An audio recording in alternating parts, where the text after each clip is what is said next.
Keir Starmer is about as popular as a bucket of sick. Since he was elected 17 months ago, he's been on 42 trips abroad, possibly because back at home he is the least popular Prime Minister this country has never seen. He's always away, along with his Chancellor Rachel Reeves, drowning in her own tears. She's completely out of her depth.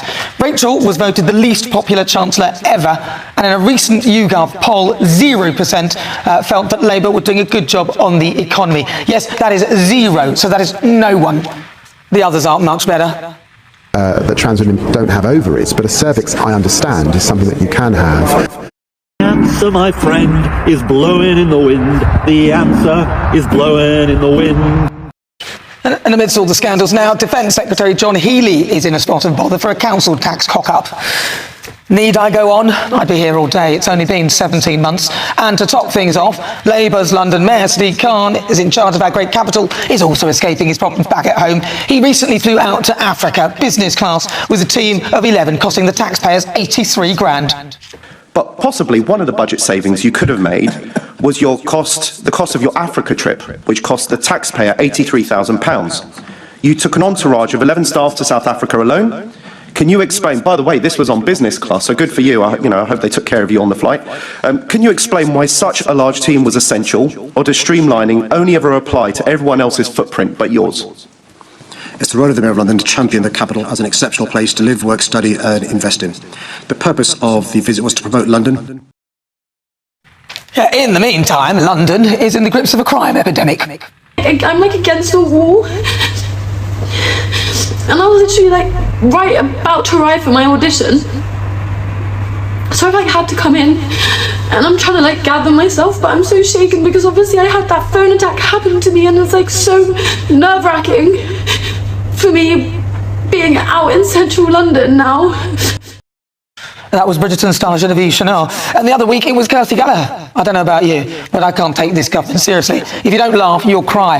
And when GB News is often missed out when it comes to press questions, it's difficult to have any sympathy for them. Welcome to Clown World. Only the joke is on us. Another embarrassing trip, literally.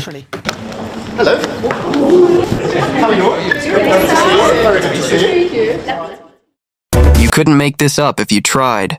The Prime Minister of the United Kingdom just released a cringeworthy, tear-jerking video letter to his 17-year-old son, talking about the pressures on young men today, mental health, masculinity, social media, while dramatic piano music swells in the background. Mate, the lad is 17. The last thing any teenager wants is his dad, turning his growing pains into a nationwide sympathy grab. We've seen this movie before. Remember the Lord Alley flat scandal? The free suits, the dodgy dates that never added up? Same playbook. Look at me, I'm just a caring dad. Give us a break. And then, the man forgets where the United Kingdom is. On stage, in front of the world. Where's the United Kingdom? Where's our friend? He's wandering around like your granddad looking for his glasses while they're on his head. Someone else got confused on the same stage minutes earlier. Wind blows the papers. He signs something very important and apologizes with that vacant grin. It's not funny anymore. It's terrifying. 17. Months in power, and this lot have broken every popularity. Record in the wrong direction. Least popular Prime Minister ever. Least popular Chancellor ever. A YouGov poll just gave Labour a round, fat 0% approval on the economy. 0! That means not even their own mothers think. They're doing a good job. They're never here. 42 overseas trips. Already.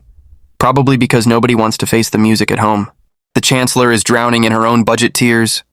The Defence Secretary is caught in a council tax scandal. And the London Mayor just jetted off, business class to Africa with an entourage of 11, costing us $83,000 while knife crime explodes and girls can't walk to auditions without having their phones ripped out of their hands in broad daylight. Bridgerton actresses, newsreaders, ordinary people, everyone's getting mugged, while the mayor sips champagne at 1,000 feet promoting London. Promoting what exactly? The fact we can't walk down Oxford Street without looking over our shoulder? This isn't government. This is a circus where the clowns are running the country and the joke is on every single one of us paying the bill. They promised stability. They delivered chaos on steroids.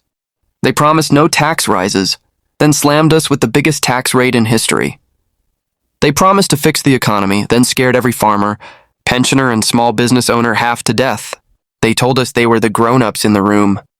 Turns out the room is on fire and they're arguing about who left the gas on, and the worst part, they still have 3.5 years left unless something dramatic happens.